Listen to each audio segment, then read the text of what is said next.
Olá pessoal do Simples, sejam bem-vindos. Hoje vamos de novo bater um papo sobre a inflação. Infelizmente, o Brasil e o mundo continuam sendo afetados pelo que a gente chama em economês choque de oferta. Primeiro foi o que aconteceu com a pandemia do Covid. O que é o choque de oferta? Os produtos acabam faltando para a gente. Quando nós achávamos que iríamos decolar, eu não estou nem falando só de Brasil, eu estou falando do mundo inteiro. Veio a guerra, ou seja, a invasão da Ucrânia pela Rússia. O que impacta nisso? Isso acaba impactando o preço de fertilizantes. Por quê? Tanto a Rússia quanto a Bielorrússia são um dos principais produtores de fertilizantes no mundo, junto com a China. E a Ucrânia é um produtor de trigo. E aí a gente poderia pensar, porque muitas vezes a gente torce, essa guerra vai acabar logo? Acho muito difícil. Por quê? Porque se nós analisarmos qual é o objetivo do Putin, do Vladimir Putin, o líder da Rússia, você começa a pensar o seguinte: primeiro, ele gostaria de desnazificar a Ucrânia. Eu não sei o que significa isso, porque a Ucrânia não é um país nazista, isso ele já desistiu. Segundo, ele gostaria de desmilitarizar a Ucrânia. O que está acontecendo é justamente o contrário. Está aumentando a militarização da Ucrânia. E terceiro, ele gostaria de tirar Volodymyr Zelensky do poder. Não está parecendo que isso está acontecendo. E em quarto lugar, ele gostaria de minimizar o poder da OTAN. Pelo contrário, está aumentando o poder da OTAN. Então, você está num momento da guerra entre Rússia e Ucrânia. O que está acontecendo? A Rússia não consegue ir para frente, tomar Kiev, e a Ucrânia, a despeito dos esforços patrióticos, não consegue expulsar o exército russo de uma vez. Então Putin tem algumas opções.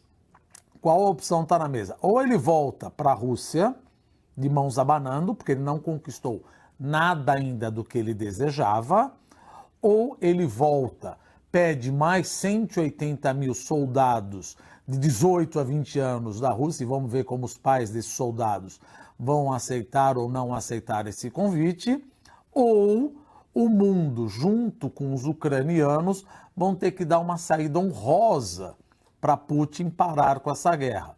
O que saída honrosa? Se você pegar o mapa da Ucrânia, você vai ver o seguinte: aparentemente o maior interesse de Putin é pegar as regiões separatistas de Luhansk e Donetsk, onde fica Donbass, que é na parte leste.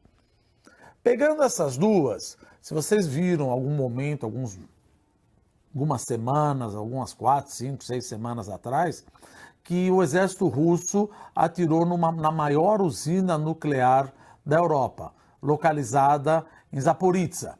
Então ele gostaria também de pegar Zaporizhzhia, que faz fronteira com Luhansk, Donetsk, Zaporizhzhia. Já dominou Kherson, ou seja, são 4, entre aspas, cidades, fronteiras que você dominou. E isso faz fronteira com a Crimeia. Você pegando Luhansk, você não, Putin, né? Pegando Luhansk, Donetsk, Zaporizhzhia, Kherson e Crimeia, você tira todo o acesso da Ucrânia para o Mar de Azov.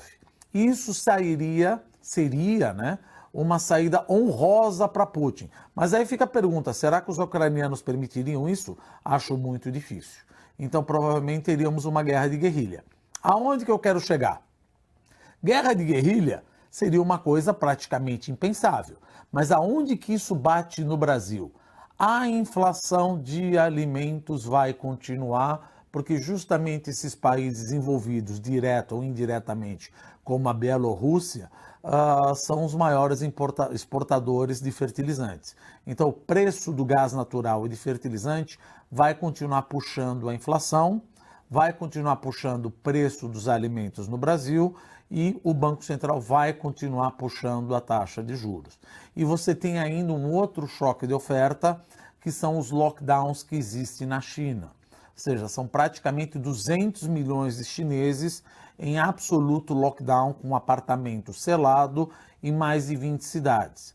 Isso está ocasionando um congestionamento de containers em Xangai. Não é o problema maior que a gente pode dizer, esse congestionamento. O problema é que as cidades estão em lockdown. Se as cidades estão em lockdown, os caminhões que vão entregar no hub de Xangai ficam presos. E mesmo que você não esteja em lockdown, as testagens ad nauseam, infinitas, vamos pensar assim, dos motoristas de caminhão, demora que as mercadorias cheguem no hub ou no porto de Xangai. Aonde que a gente quer chegar? Além do choque de oferta que eu tenho com a guerra da Rússia, eu vou ter outro choque de oferta inflacionário com o lockdown na China. Por quê? Porque os semicondutores que o Brasil precisa tanto, equipamento elétrico, equipamento eletroeletrônico, e voltando para o semicondutor, que é utilizado para abastecer ou ser formalizar ou formatar drones de agronegócio e tratores, carros e autopeças vão faltar. Isso traz mais inflação para o Brasil. Então nós temos esses dois choques de oferta que vai ser difícil controlar a inflação e o Banco Central tem que ficar atento puxando a taxa de juros. De novo, infelizmente, a gente termina aqui dizendo 2022 continua sendo um cenário desafiador e que provavelmente ainda vai seguir para 2023. Fico por aqui, um abraço para vocês.